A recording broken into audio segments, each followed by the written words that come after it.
असदुद्दीन ओवैसींबाबत विधान केल्याप्रकरणी नवनीत राणांना हैदराबाद कोर्टाची नोटीस। 28 फेब्रुवारीला कोर्टात हजर राहण्याचे आदेश। परळीत सुरेश धसांना काळे झेंडे दाखवले। काळ्या फिती लावत मुंडे समर्थकांकडून निषेध व्यक्त। जोरदार घोषणाबाजी।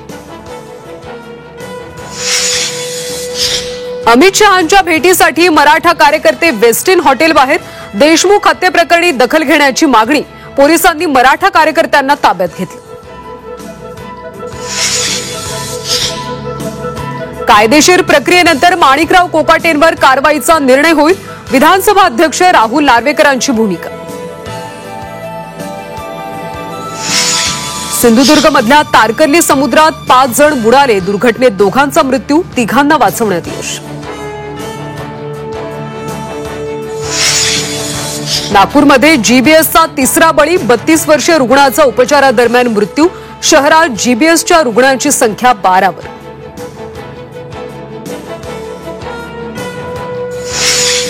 चीनमध्ये वटवाघुळांमध्ये आढळला नवा कोरोना व्हायरस। नव्यानं आढळलेला स्ट्रेन कोविड-19 सारखाच।